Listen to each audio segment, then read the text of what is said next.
we want to find out the number of quarters we have here in Iduwele and a little explanation about their historical background. Please, can you give us a little, sir? Yeah, sure. Idunwele has, I would say few quarters. Like, well, his ancestral home is Idunwele because Eko is from Idunwele. There is a man named Alende. He is from Uwe Udu in Idunwele. This man was very industrious. He went with his family to set up Ewu, another community entirely, which is part of Idunwele. And you see, there is also Ukpekegbo. Ukpekegbo. In the history of Ewu and Idunwele, there was a time one of the king went to stay a short stay in Ukpekegbo, which is also close to Ewu. It's another small community that is part of Idunwele. They attend the Kolo in Idunwele. And there is also another community that is called Ukpeki Duze, owned by that same Duze lineage I talked about, who wrote the Atlas, the Geographical Regional Book Atlas. So, those are the three sub-communities and camps that are from this Idunwele. I think there was something like Ihemudumu. Is that from this place too? No, not Ihumudumu. No. There are other communities in Ewu. Okay. Idunwele is one community in Ewu. Okay. There are other several communities in Ewu. Okay, And as I speak with you here today now, there was a community in Ewu which is now in Edo North, which is now part of Edo North. Can you get the picture? Pardon? The picture of the community? No, you see, after Ukpekegbo is a community in Ewu. Ukpekegbo is where the war took place.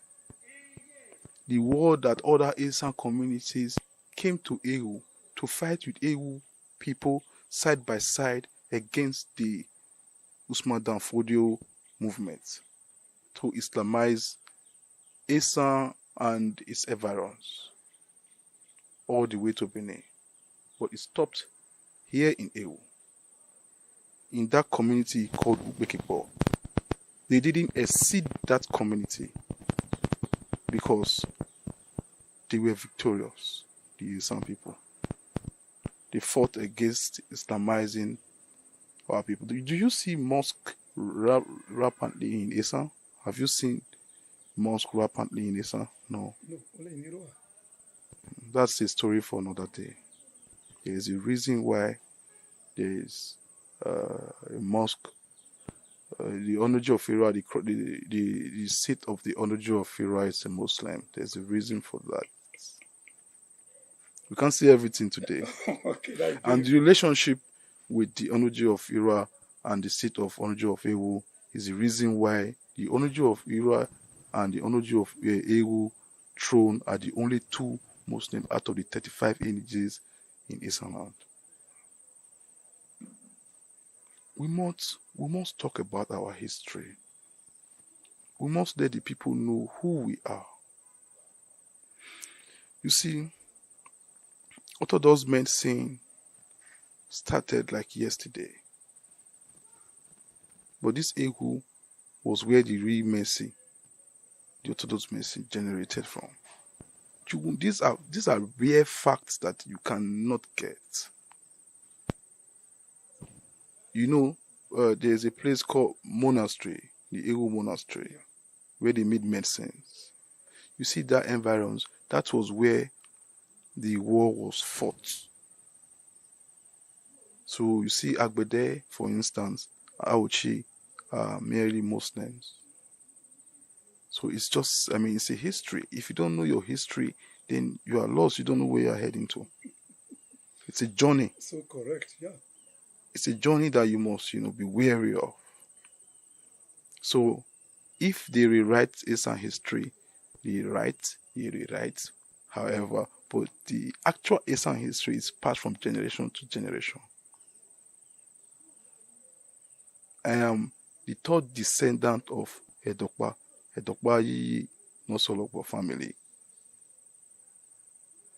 So I know where I'm coming from. Don't doubt about that. You are a true son of your father. Yes. So I want people to also always ask questions. Why you have the opportunity to ask questions. Ask questions, because some of these people that are on the face of this earth are not going to be there forever, that knows things about our culture and tradition that we don't know. So, for instance, Iduwele is a very powerful community in this Ewu kingdom. Very powerful. And why did I say so? We have produced calibers. I mean, we had governors come from Iduwele here. Like who? The former governor of Rivers State, Fideli Soyakholobe, is my uncle. So many rear admirals, generals from this small community. Sesi is related to Echo from the mother side. But General Sesi ordinarily is from Agua Ira. You see, so I mean, we need to preserve our culture. Let's talk about it more often. Because if we don't, people won't have the opportunity to know the truth. Because I want to believe that, all the time we are not being told the truth. Unless you do your research before you can know. So things that we dwindle our language, things that we, bring issues to our tradition, let's also always keep the sanctity. That is what Eastern people are known for bravery, being the best. Eastern comes first before any other person when it comes to bravery. That's why you see some people will not want to accept that fact. But where any Eastern persons come in contact with you, either in their workplace, in the business place, whatever it is, they are always brave. They are winners. They are breadwinners. They never, go for less. So I want that same sense of belonging. We should apply it to our daily lives. Knowing that we are coming from somewhere as Eastern people. Now we are no longer talking about Iduwele. We're talking to the entire Eastern people. Like I said, I'm a social-cultural activist and the vice president of Eastern Sons and Daughters. I see a lot, I hear a lot concerning Eastern people.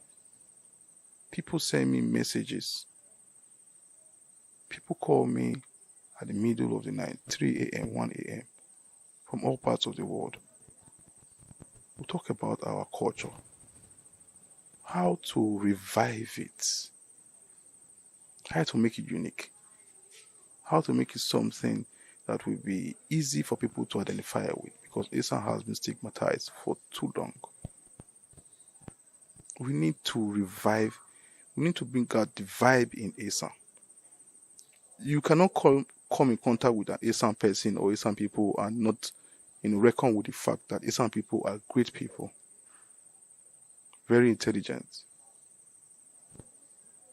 So this is what I have to say for now, but there's a lot to say. I just guess we don't have the time.